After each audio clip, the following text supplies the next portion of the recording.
This is Christopher from Defeat Modernism, and welcome to part 2 of The Rulers of Russia by Father Denis Fahey. For those of you who may be coming across this video for the first time, I highly advise you to watch part 1 first, because it sets the stage for the rest of this series. I will put a link to part 1 in the description box of this video, along with a link to the actual free downloadable PDF file of the book, in case it's easier for you to read along that way. And just as a very quick recap to what we covered in part 1, Father Denis Fahey was explaining through documentary evidence which ethnic group made up the majority of the rulers of the Soviet Union, the rulers of Russia at that period in time, that it truly wasn't a Russian revolution. It was a revolution from an outside force.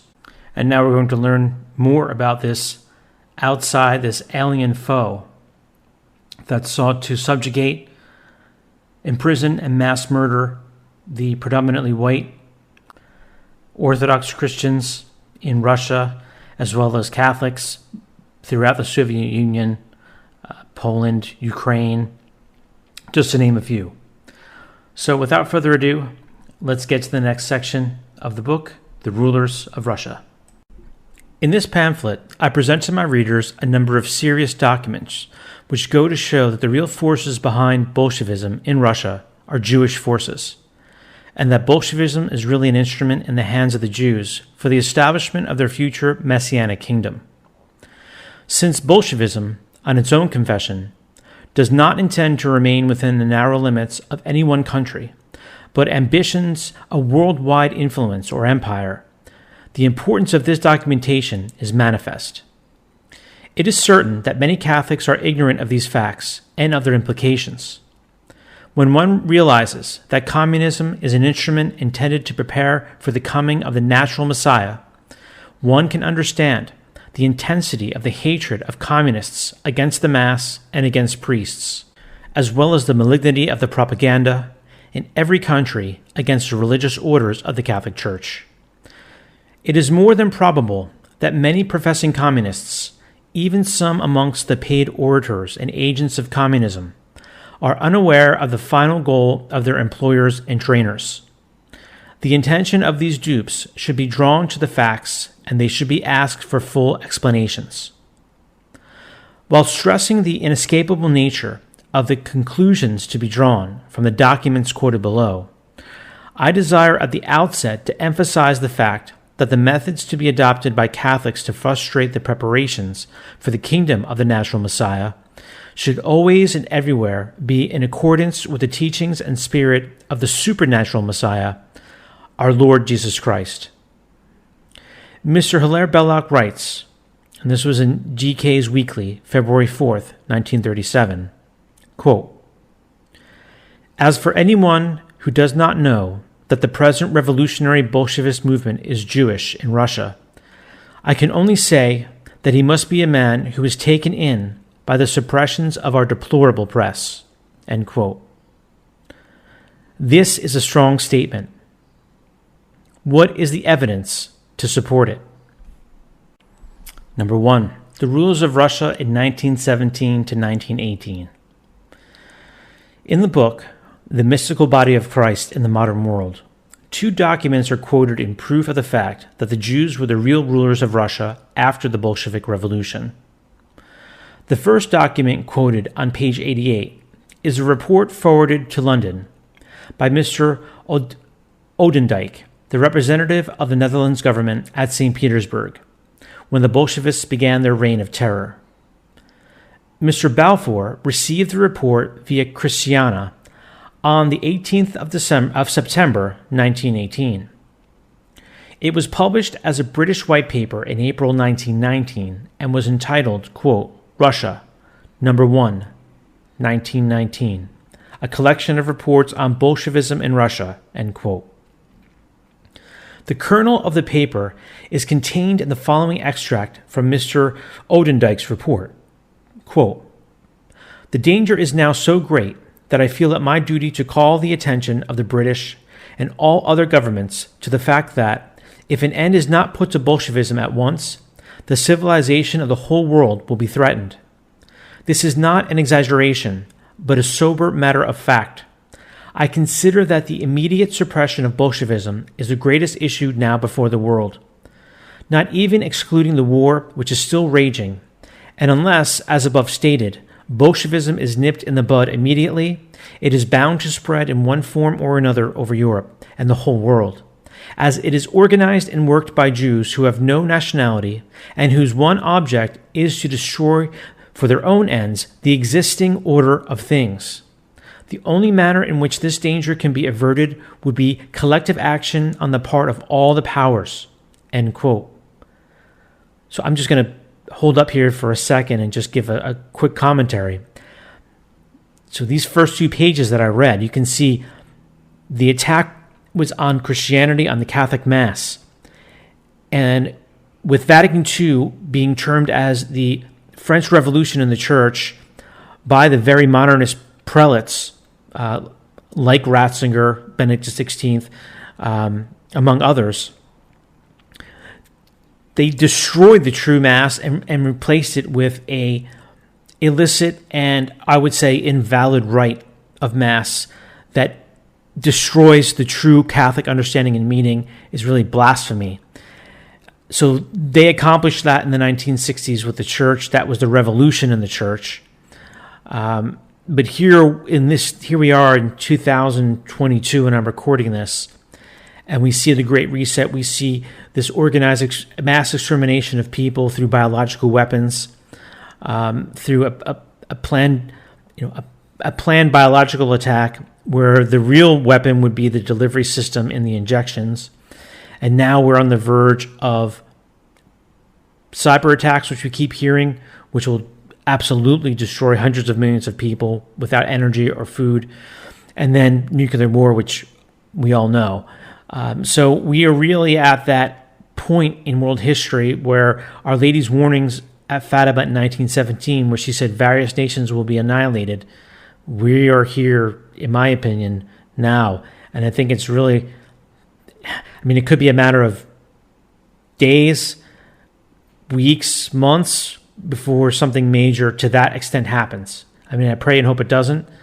But unfortunately, the situation we have in the world right now, particularly in the United States, just looking at the Supreme Court justice who's being sworn in, complete left-wing, communist, diabolic lunatic. I think you understand what I'm saying, but I just wanted to point that out because here Father Fahey is warning about this in this book, and this particular section here was from 1919, and so here we are 100 plus years later, and this Bolshevik Revolution is now in what appears to be that final stage. So now let me continue. On page 23, he says, "The foreword to the white paper stated that it was issued in accordance with the decision of the English War Cabinet in January 1919. The subsequent history of this white paper is extraordinary. It speedily disappeared from circulation and became unobtainable. Then an abridged edition was issued with the same title at 6D instead of 9D. From the abridged edition, the passage we have quoted and some more have been eliminated. It has never been possible to ascertain how the original document was suppressed. The second document, treating of the financing of the Russian Revolution by the Jewish Bank of Kuhn, Loeb and Company, is the one drawn up by the American Intelligence Service and transmitted by the French High Commissioner to his government. This document is quoted at length on pages 88 to 91 of the Mystical Body of Christ in the Modern World. It was published by the Documentation Catholique of Paris on the 6th of March, 1920, and was preceded by the following remarks, quote, "The authenticity of this document is guaranteed to us. With regard to the exactness of the information it contains, the American State Department must assume responsibility." End quote. This document was quoted in 1920 in a supplement to the paper La Vieille France, which added, quote, "All the governments of the Entente were aware of this memorandum. drawn from the data of the American Intelligence Service and sent at the time to the French High Commissioner and his colleagues." End quote. In addition to the information about the Jewish banking houses which financed the Russian Revolution, the document also gives the long list of Jews who took over the direction of the Russian people in 1917. Lenin is given as a Russian, but all the other 24 given on the list, Trotsky, Zinoviev, Kamenev, Parvus, etc., are stated to be Jews. And just as a reminder, Lenin is Jewish. That came out in the Jewish press a few years ago. That's in part 1. So he's Jewish as well. So now we'll read through this list on the page. It gives first the assumed name, real name, and nationality. Lenin, real name, Ulyanov, nationality, Russian, Russian Jew. Trotsky, real name, Bronstein, nationality, Jewish. Martov, real name, Zetterbaum, nationality, Jewish. Zinoviev, real name, Affelbaum, nationality, Jewish. Kamenev, real name, Rosenfeld, nationality, Jewish. Dan, real name, Yurovich, nationality, Jewish. Granetsky, real name, Furstenberg, nationality, Jewish. Parvus, real name, Helpfond, nationality, Jewish. Erlitsky, real name, Padomilsky, nationality, Jewish. Lurin, real name, Lurch, nationality, Jewish. Borin, real name, Nathanson, nationality, Jewish. Marchinov, real name, Zibar, nationality, Jewish. Bogdanov, real name, Zilberstein, nationality, Jewish. Gurin, real name, Garfeld, nationality, Jewish. Sukhanov, real name, Gimel, nationality, Jewish. Kalmnev, real name, Goldman, nationality, Jewish. Sigarsky, real name, Krokman, nationality, Jewish. Ryazanov, real name, Goldenbach, nationality, Jewish. Sulzentsev, real name, Bleichmann, nationality, Jewish. Piontinsky, real name, Zewin, nationality, Jewish. Axelrod, real name, Orthodox, nationality, Jewish. Glasunov, real name, Schultz, nationality, Jewish. Zorantsian, real name, Weinstein, nationality, Jewish. Lipinski, real name, Lowenson, nationality, Jewish. Since The Mystical Body of Christ in the Modern World was published, I have had the opportunity of reading that very interesting work entitled All These Things by A. N. Field. In Appendix B, he quotes from Volume 3 of United States Senate Document Number 62, 66th Congress, First Session, some extracts from the evidence of Reverend George A. Simons, Superintendent of the Methodist Episcopal Church in Petrograd from 1907 to October 6, 1918, before a committee of the United States Senate on February 12, 1919. The Reverend Mr. Simons stated with regard to the Bolshevik government in Petrograd, quote, "In December 1918, under the presidency of a man known as Affelbaum Zinoviev, out of 388 members, only 16 happened to be real Russians, and all the rest Jews, with the exception of one man who was a Negro from North America. And 265 of these Jews belonging to this Northern Commune government that is sitting in the old Smolny Institute come from the Lower East Side of New York, 265 of them." End quote. Mr. Field remarked in Appendix B of his book, All These Things, quote, "Lenin was married to a Jewess, spoke Yiddish in his family circle, and Dr. Chaim Weizmann, Jewish Zionist leader, was quoted in the London Jewish Chronicle of December 16, 1932, as saying that Lenin had taken part in Jewish student meetings in Switzerland 35 years before. He is generally regarded as a Russian, but there is doubt. And just to add my own commentary again here, as we know now, he is in fact, has been proven to be Jewish. In her book From Liberty to Brest-Litovsk, the Russian lady, Arianda Tripkova Williams, widow of the late Dr. Harold Williams, for long Manchester Guardian correspondent in Russia, describes the events of the first year of the Russian Revolution. Mrs. Williams was a member of the last Duma and speaks with the authority of an eyewitness and close observer. On pages 297 to 299 of her work, we read, quote, "There are few Russians among the Bolshevist wire pullers, i.e., few men imbued with the all-Russian culture and interests of the Russian people. None of them have in any way been prominent in any stage of former Russian life. Besides obvious foreigners, Bolshevism recruited many adherents from among émigrés who had spent many years abroad. Some of them had never been to Russia before. They especially numbered a great many Jews. They spoke Russian badly. The nation over which they had seized power was a stranger to them, and besides, they behaved as invaders in a conquered country. Throughout the revolution, generally, and Bolshevism in particular, the Jews occupied a very influential position.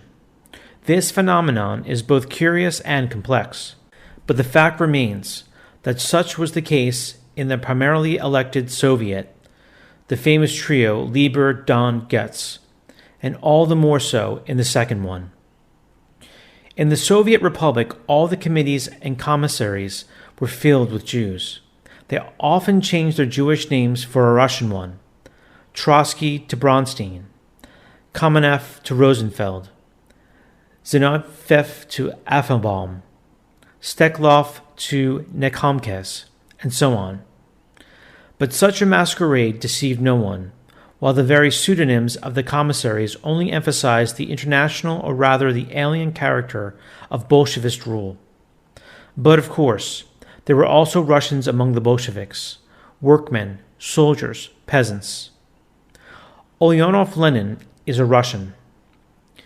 Lukarsky, Bonk, Bruchevich, Kolonai, Kakarin, all these influential Bolshevist leaders are Russian by origin. But that predominant class, which very rapidly crystallized around the Bolsheviks, was mainly composed of individuals alien to the Russian people. This fact is probably useful to them to keep control over the masses, for Bolshevist autocracy is founded upon their absolute contempt of the people whom they rule. The most terrible trait of Bolshevism is the utter unscrupulousness as to ways and means, and the blunt cruelty of its leaders."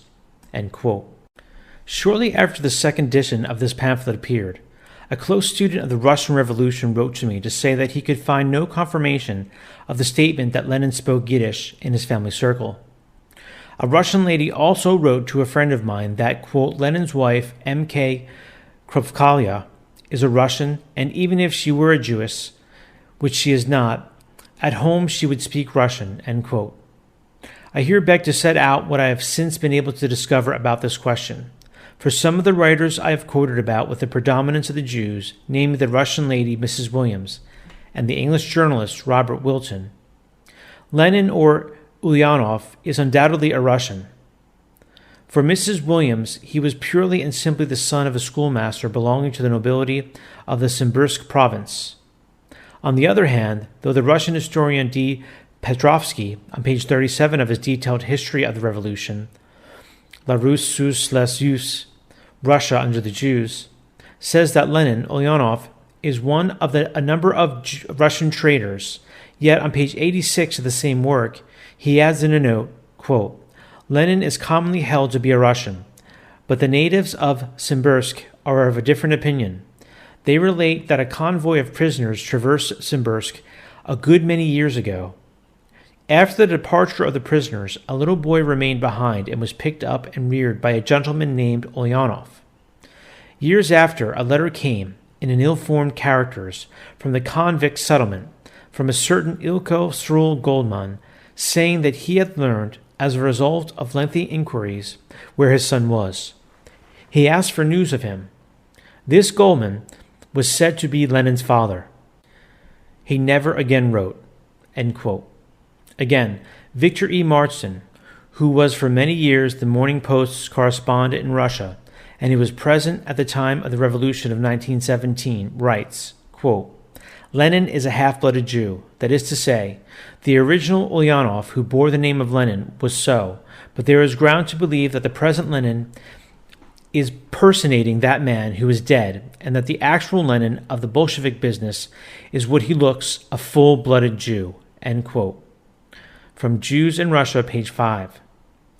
In the same pamphlet, there is a note added to the lists of the names of the 447 Jews out of the 554 officials of the Soviet bureaucracy. The note says that it is doubtful if Lenin is Russian, that he is Ulyanov by adoption, but really a Jew married to a Jewess, and that his children speak Yiddish. Thus, though the consensus of opinion is in favor of Lenin's Russian nationality, there is a certain element of doubt. The lists in the pamphlet, Jews in Russia, are drawn up from the Soviet press at the time of the first Soviet government. The list of names and the numbers of the different nationalities are in practical agreement with those given by Robert Wilton, except in the case of the Central Executive Committee. On this committee, Wilton reckons 41 Jews, whereas the Marston pamphlet gives the number of Jews as 43. Section 2. The Rulers of Russia in 1919 to 1920. A. Homer wrote an article which appeared in the issues of the Catholic Herald on the 21st and 28th of October and the 4th of November, 1933, in reply to a challenge issued by Mr. L. J. Heidelman.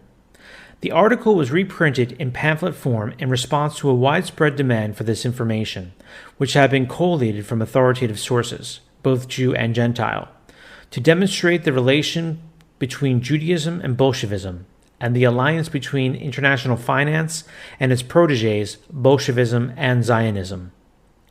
Thus far, we are quoting from the foreword to the pamphlet, which adds that the editor of the Catholic Herald repeatedly reserved space for Mr. Heidelman to reply, but that so far, as has been ascertained, neither Mr. Heidelman nor any other responsible member of the Jewish nation has ever attempted a reply.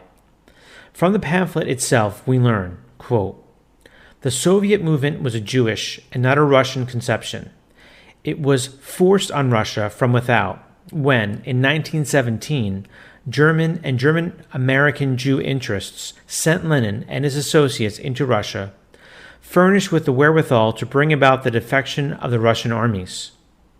Quote, "The movement has never been controlled by Russians.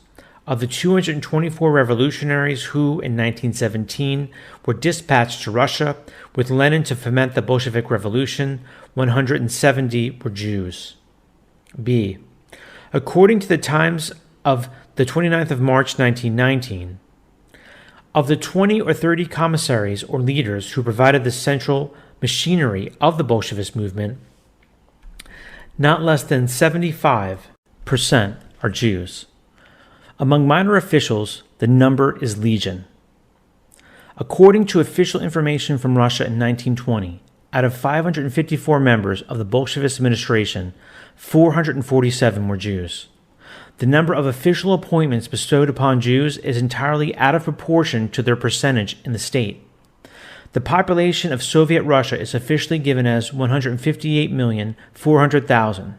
The Jewish section, according to the Jewish Encyclopedia, being about 7,800,000. Yet, according to the Jewish Chronicle of the 6th of January 1933, over one-third of the Jews in Russia have become officials. End quote. Section 3. The Rulers of Russia in 1923 to 1924. On pages 93 and 94 of The Mystical Body of Christ in the Modern World, a passage is quoted from Impressions of Soviet Russia by Charles Sarolier, Belgian consul in Edinburgh and professor of French literature in the University of Edinburgh, in which he says, quote, I am quite ready to admit that the Jewish leaders are only a proportionately infinitesimal fraction, even as the British rulers of India are an infinitesimal fraction. But it is nonetheless true that those few Jewish leaders are the masters of Russia, even as the 1,500 Anglo-Indian civil servants are the masters of India.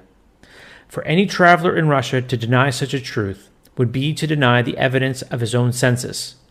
When you find that, out of a large number of important Foreign Office officials whom you have met, all but 2 are Jews, you are entitled to say that the Jews are running the Russian Foreign Office." End quote.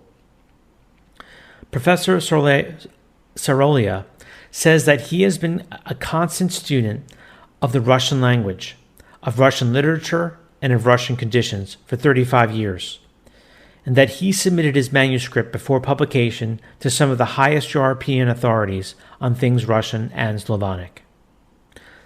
Section 4. The Rulers of Russia in 1928 to 1929. The erudite work of D. Petrovsky, La Russie sous les Juifs, Russia under the Jews, published by Bouderin, Paris in 1931, treats at length of the origin of the 2 revolutions of 1917 and carries on the story of the Jewish domination of Russia to the years of 1928 to 1929. It also gives a detailed account of the growth of anti-Jewish feeling. Proofs, including a speech by Sir G. Buchanan, British ambassador, are given on pages 25 and 26 of Petrovsky's work of the complicity of the English government in the First Russian Revolution of 1917. The one which placed Lvov, Kerensky, and Milikov in power. Then, on pages 34 and 35, the story of the revolution is completed by the account of the sending of Lenin and companions to Russia from Switzerland by the German General Staff.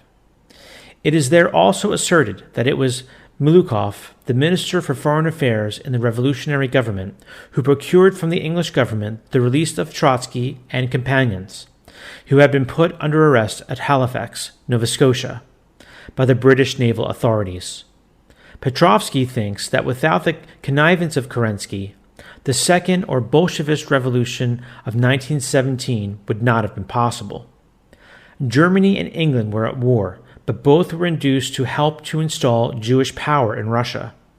The German general Ludendorff, in his memoirs, admits the responsibility of his government for Lenin's return to Russia. In All These Things, pages 62 to 63, A. N. Field points out the responsibility of the English in regard to the death of the Russian imperial family.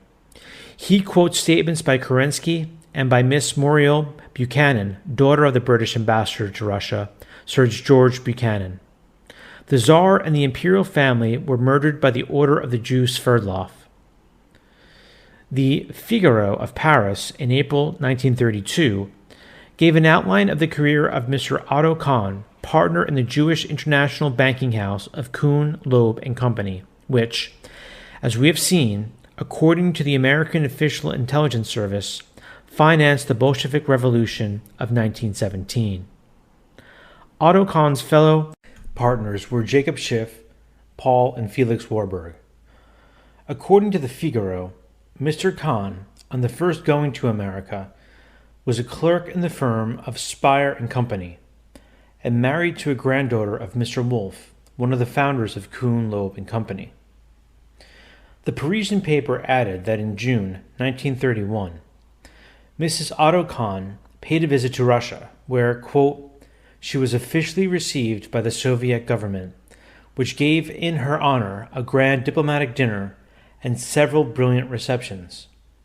The ceremonial displayed exceeded in pomp and solemnity the journey of Amanullah when king of Afghanistan.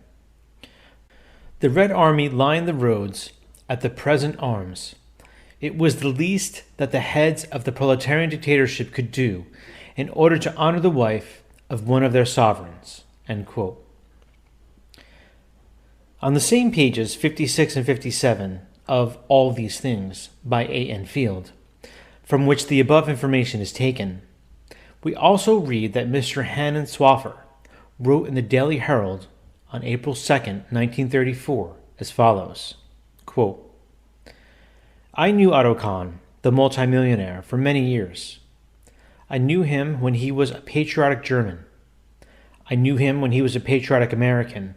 Naturally, when he wanted to enter the House of Commons, he joined the quote-unquote patriotic party, end quote.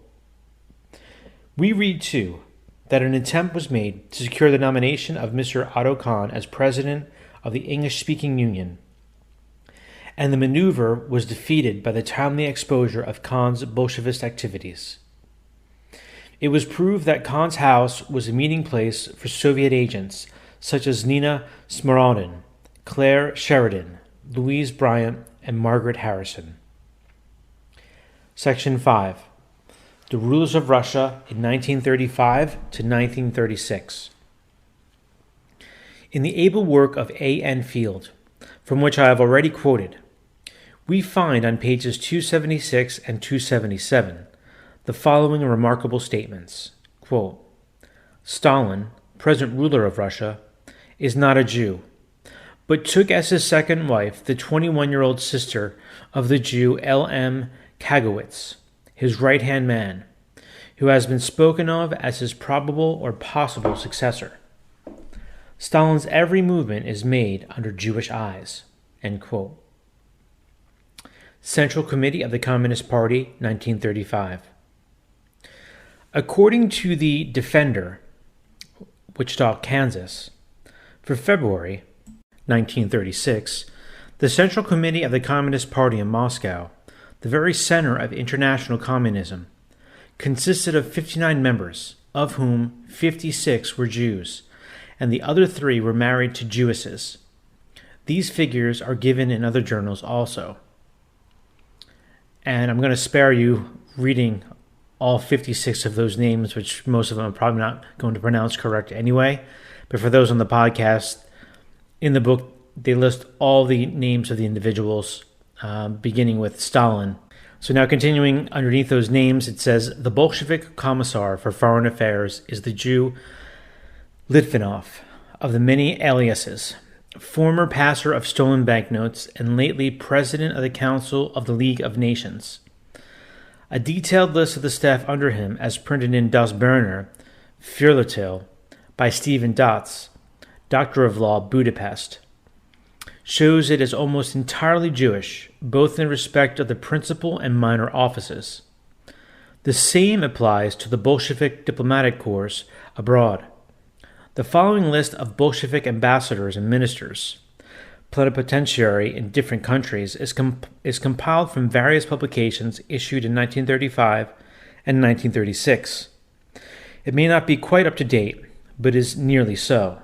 1936. The Central Committee of the Communist Party in Moscow, the very center of international communism, consisted of 59 members, of whom 56 were Jews, and the other 3 were married to Jewesses. These figures are given in other journals also. And I'm going to spare you reading all 56 of those names, which most of them I'm probably not going to pronounce correct anyway.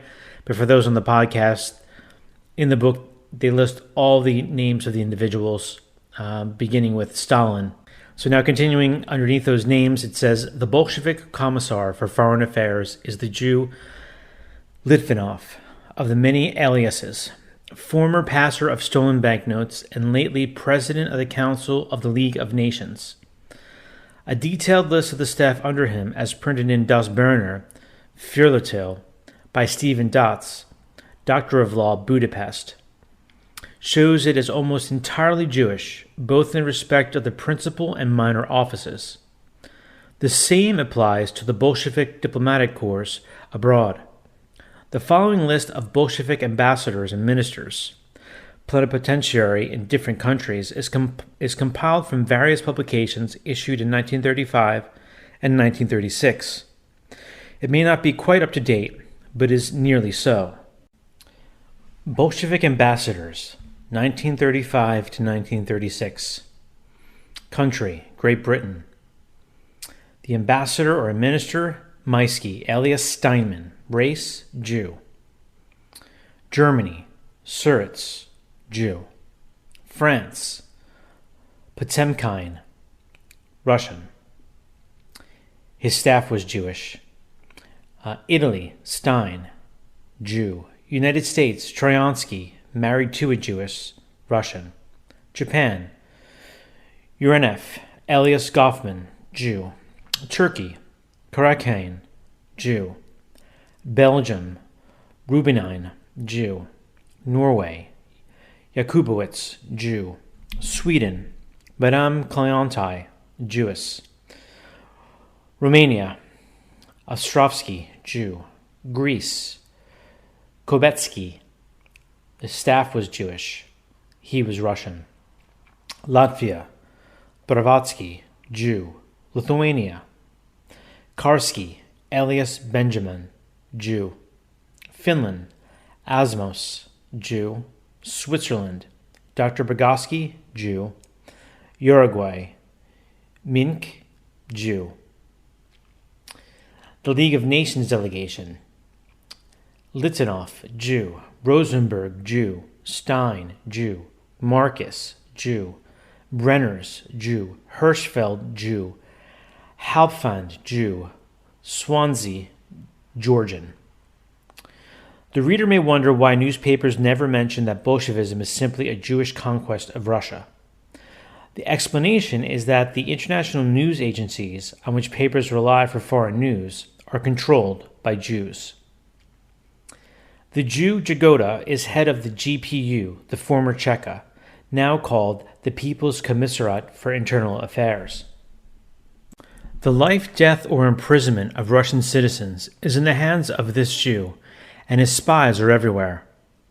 According to the Anti-Comintern Bulletin, April 15, 1935, Jagoda's organization between 1929 and 1934 drove between 5 and 6 million Russian peasants from their homes. The government of France now, July 1936, has as prime minister the Jewish socialist Léon Blum. According to the French journal Candide, Blum had substantial interests in Weiler's Jupiter Aero Engine Works in France, and his son, Robert Blum, is manager of a branch Weiler Works in Russia, making Jupiter Aero engines for the Russian government. The Soviet Board of Censors in 1935. From the evidence of Mr. Gerard Shelley, to be found in The Cause of the World Unrest, 1920, pages 136 and 137, we learn that when Russian revolutionaries began to complain that the Bolsheviks were working for Judaism, they were wiped out with machine guns. The Russian anarchists took a number of buildings for teaching and lectures. The well-known anarchist Lev Cherny gave a series of lectures at which Mr. Shelley assisted in Moscow in April 1918. The lecturer pointed out that, quote, Marxism, on which Bolshevism is founded, really did not express the political side of the Russian character, and that the Bolsheviks were not sincere socialists or communists, but Jews working for the ulterior motives of Judaism. Lev Cherny divided these Jews into three main classes. Firstly, financial Jews, who dabbled in muddy international waters. Secondly, Zionists, whose aims are, of course, well known. And thirdly, the Bolsheviks, including the Jewish Bund. The creed of these Bolsheviks, according to the lecturer, is briefly that the proletariat of all countries are nothing but galancteous masses, which, if the intelligentsia were destroyed in each country, would leave these masses at the mercy of the Jews. End quote. Now comes the extraordinary sequel. On the very night on which this last lecture was delivered, the Bolsheviks attacked, with cannon, cavalry, and machine guns, all the anarchist headquarters, both in Moscow and Petrograd, and murdered all the men they could find, Lev Cherny, however, escaping. The Jewish rulers of Russia, then, did not allow Russian revolutionaries to exist in 1918. They took care, at least up to 1935, not to allow any ideas to be disseminated either in the country or outside the country, except the ones they wanted. In 1935, 18 years after the quote-unquote liberation of the Russian people, the censorship department in Moscow was entirely staffed by Jews. There was in that year not a single non-Jew to be found in it. Yet, surely a few Russians could learn to speak and write Russian and other languages at least as well as Jews. The fact is, the real rulers of Russia are not Russians, but Jews. Where can the proof of my statement be found? It is to be found in the book entitled Insanity Fair, in which Mr. Douglas Reed, who visited Russia at the same time as Mr. Anthony Eden, as a representative of an English paper, describes his experiences there. In view of the official statements issued from Moscow, his account of the composition of the Soviet censorship department is of special interest. Mr. Reed's book only came into my hands some months after the publication of the first edition of this pamphlet. I understand that the visit to Russia took place in March through April of 1935. The following extracts are taken from pages 194, 195, 199, and 200.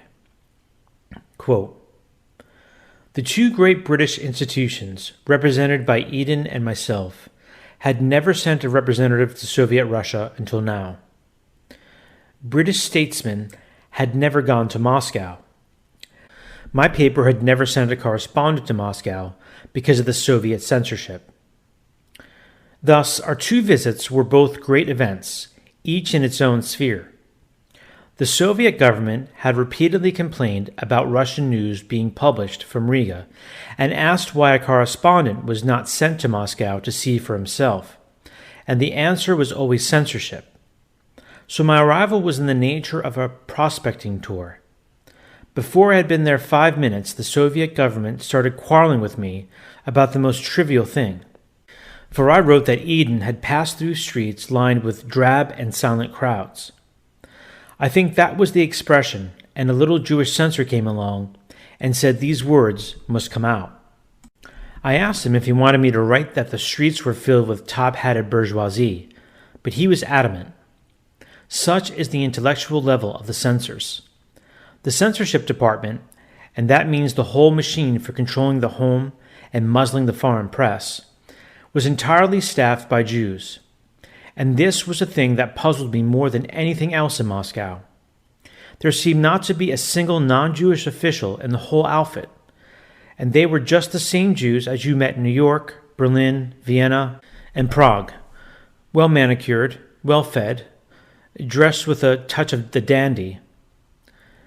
I was told that the proportion of Jews in the government was small, but in this one department that I got to know intimately, they seemed to have a monopoly.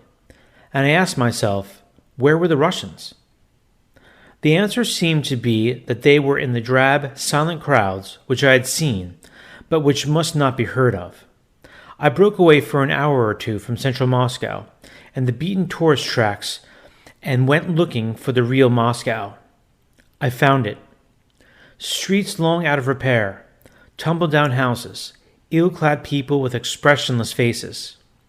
The price of this stupendous revolution, in material things they were even poorer than before. A market where things were bought and sold that in prosperous bourgeoisie countries you would have had hardly bothered to throw away. Dirty chunks of some fatty, gray-white substance that I could not identify, but which was apparently held to be edible, half a pair of old boots, a few cheap ties, and braces. And then looking further afield, I saw the universal sign of the terrorist state, whether its name be Germany, Russia, or whatnot. Barbed wire palisades, corner towers with machine guns and sentries. Within, nameless men, lost to the world, imprisoned without trial by the secret police. The concentration camps, the political prisoners. In Germany, the concentration camps held tens of thousands. In this country, hundreds of thousands. The next thing, I was sitting in the Moscow State Opera. Eden, very Baliol and very well groomed, was in the ex-imperial box. The band played God Save the King, and the house was packed full with men and women, boys and girls, who, judged by Western standards, I put down as members of the proletariat. But no, I was told the proletariat isn't so lucky. These were the members of the privileged class which the proletarian state is throwing up, higher officials, engineers, and experts. What are the forces that were capable of securing that, up to 1935, only Jews would be officially charged with telling the unfortunate Russians what they were to think? How many in Europe or in the United States knew that in 1935 there was not a single non-Jew in the censorship department of Moscow? How many know whether there has been any change since? If the whole department for, quote, controlling the home and muzzling the foreign press, end quote, is manned by Jews, can we rely on the statements coming to us from the USSR about the people in key positions, for example, or about Stalin? No wonder that we read in the French newspaper Le Matin of 25th May 1939 a statement to the effect that M. Pierre Laval, the French minister, is supposed to have said to his colleagues in the French cabinet after his return from Moscow in 1935, quote, "Have I really seen Stalin? I am not sure about it. Perhaps they showed me someone else." End quote. Section 6. The Rulers of Russia in 1937. In the July issue of the splendid review, Contre-Revolution, edited at Geneva by Léon de Ponchins, there is an excellent article on a subject by A. Stolypine. Mr. Stolypine is a son of the former Russian minister who was assassinated in September 1911 by the Jew Marko Bagrov. From this article, the following extracts are taken. Quote, "Many Jewish leaders of the early days of the revolution have been done to death during the Trotsky trials. Others are in prison. Trotsky Bronstein is in exile. Jankel Gemerich, the Jewish head of the political section of the army administration, is dead. Another ferocious Jew, Jagoda, Guerko Yakuda, who was for a long time head of the GPU, is now in prison. The Jewish general Jakir is dead, and along with him a number of others sacrificed by those of his race. And if we are to judge by the fragmentary and sometimes even contradictory lists which reach us from the Soviet Union, Russians have taken the places of certain Jews on the highest rungs of the Soviet official ladder. Can we draw from this conclusion that Stalin's government has shaken itself free of Jewish control and has become a national government? Certainly no opinion could be more erroneous or more dangerous than that. The Jews are yielding ground at some points and are sacrificing certain lives in the hope that by clever arrangements they may succeed in saving the threatened power. They still have in their hands the principal levers of control. The day they will be obliged to give them up, the Marxist edifice will collapse like a house of cards. To prove that, though Jewish domination is gravely compromised, the Jews are still in control. We have only to take the list of the highly placed officials of the Red State. The two brothers-in-law of Stalin, Lazarus and Moses Kaganovich, are ministers of transport and of industry, respectively. Litvinov, Wallach Meyer Finkelstein, still directs the foreign policy of the Soviet Union. The post of ambassador at Paris is entrusted to the Jew Loritz, in place of the Russian Potemkin, who has been recalled to Moscow.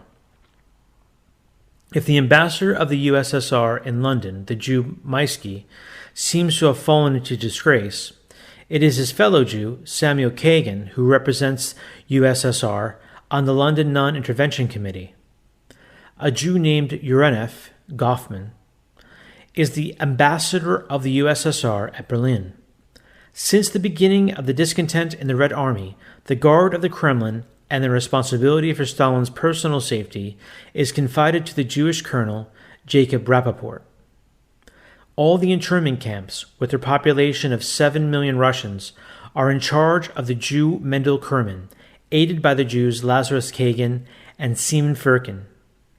All the prisons of the country, filled with working men and peasants, are governed by the Jew Karen Apeter. The news agency and the whole press of the country are controlled by the Jews. The clever system of double control, organized by the late Yankel Gamernik, head of the political staff of the army, is still functioning, so far as we can discover. I have before me the list of these highly placed Jews, more powerful than the Blüchers and the Eganovs to whom the European press so often alludes. Thus, the Jew, Arkotam, whose name is never mentioned, is the political commissar of the army in the Far East. The Jew Rabinovich is the political commissar of the Baltic Fleet, etc. All this goes to prove that Stalin's government, in spite of all its attempts at camouflage, has never been and will never be a national government. Israel will always be the controlling power and driving force behind it. Those who do not see that the Soviet Union is not Russian must be blind. Mr. Stolypine also affirms that, quote, anti-Semitism in the Soviet Union is entering on the initial stage of an organized struggle and is beginning the battle for power. I can confirm this, if needs be, by many testimonies from the Muscovite press, end quote. Still, notwithstanding Mr. Stolypine's testimony that a new generation is arising in Russia, which is beginning to see that they and their country are only pawns in the hands of the Jews, we must not leave out of account the indications to the contrary. First of all, communist propaganda in every country shows few signs of division or weakening, in spite of the trials and massacres of revolutionaries by their fellow revolutionaries. That would seem to indicate that there must be the same tenacious driving force behind the figureheads all the time. A rising tide of anti-Semitism should normally have the effect of weakening external action by obliging the leaders to defend themselves at home. Secondly, according to the pamphlet on Trotsky by a former Russian commissar, Trotsky and Stalin, though hating each other, are both being employed in their appointed roles. Trotsky, quote, has been excluded from the executive board, which is to put over the New Deal concocted for Soviet Russia and the Communist Third International. He has been given another, but not less important, duty of directing the Fourth International and gradually taking over such functions of communistic Bolshevism as are becoming incompatible with Soviet and Popular Front policies. Whatever bloodshed may take place in the future will not be provoked by the Soviet Union or directly by the Third International, but by Trotsky's Fourth International and by Trotskyism. Thus, in his new role, Trotsky is again leading the vanguard of world revolution, supervising and organizing the bloody stages of it. He is past master in this profession, in which he is not easily replaced. Mexico has become the headquarters for Bolshevik activities in South American countries, all of which have broken off relations with the Soviet Union. Stalin must re-establish these relations, and a Fourth International cooperating with groups of Trotsky communists will give Stalin an excellent chance to vindicate Soviet Russia and official communism. Any violent disorders and bloodshed which Jewish internationalists decide to provoke will not be traced back to Moscow, but to Trotsky Bronstein, who is now resident in Mexico, in the mansion of his millionaire friend, muralist Diego Rivera, end quote. The remarks are certainly worthy of serious consideration. They give us a possible explanation of the elaborately staged trials of the Trotskyists. Thirdly, though the Jew Feuchtwanger's book, Moscow, published by Glansk in 1937, is obviously an attempt to undo the effect of Andrei Gide's home truths about life in the Soviet Union, yet his testimony about the Jews is worth quoting. According to Feuchtwanger, the Jews are fanatically devoted to the regime and feel completely in harmony with the new state. Evidently, they still feel confident of being able to maintain their ruling position and want to remove the impression that there is any reason for anxiety. Mr. Stolypine might, however, reply that the insistence upon the absence of anti-Semitism is just propaganda, like the rest of the book. An article in Contre-Révolution of December 1937 by J. Fentenoy on anti-Semitism in Russia contains the following, quote, "On my arrival in the USSR in 1934, I remember that I was struck by the enormous proportion of Jewish functionaries everywhere. In the press and diplomatic circles, it was difficult to find non-Jews. In France, many believe, even amongst the communists, that thanks to the present anti-Jewish purge, Russia is no longer Israel's chosen land. Those who think that are making a mistake." End quote. This writer, when speaking of an incident at the Polish frontier, alludes in passing to one of the ways in which the Jewish domination has so far been maintained. This is a system of political commissars controlling the military commanders. Every military unit has its political commissar to which the military commander must submit all plans in advance.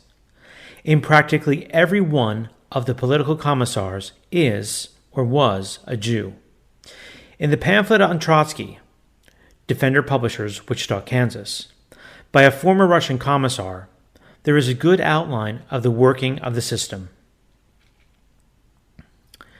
Former Russian diplomat on Moscow in 1938. M. Butenko, the Soviet charge d'affaires at Bucharest, who fled to Italy when his recall to Russia was announced, has written an article on Russia for the Giornale d'Italia of February 17th. As I received the March 1938 issue of the Free Press, containing a translation of the article, just as I was correcting the proof of this pamphlet, I thought it well to quote some of the article as a testimony to the accuracy of the statements contained in the pamphlet. M. Butenko, amongst other things, says, quote, "The Bolsheviks had promised to give the workers the industries, mines, etc., and to make them masters of the country. In reality, never has the working class suffered such privations as those brought about by the so-called epoch of socialization. In place of the former capitalists, a new bourgeoisie has been formed, composed of 100% Jews. Only an insignificant number of former Jewish capitalists left Russia after the storm of the revolution. All the other Jews residing in Russia enjoy the special protection of Stalin's most intimate advisor, the Jew Lazar Kaganovich. All the big industries and factories, war products, railways, big and small trading are virtually and effectively in the hands of Jews, while the working class figures only in the abstract as the quote-unquote patroness of economy.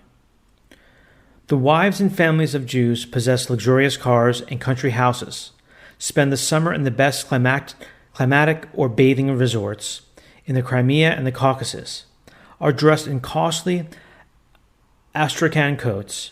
They wear jewels, gold bracelets, and rings, sent to Paris for their clothes and articles of luxury. Meanwhile, the laborer, deluded by the revolution, drags on a famished existence. The Bolsheviks had promised the peoples of old Russia full liberty and autonomy. I confine myself to the example of the Ukraine. The entire administration, the important posts controlling works in the region, are in the hands of Jews or of men faithfully devoted to Stalin, commissioned expressly from Moscow. The inhabitants of this land, once fertile and flourishing, suffer from almost permanent famine." End quote.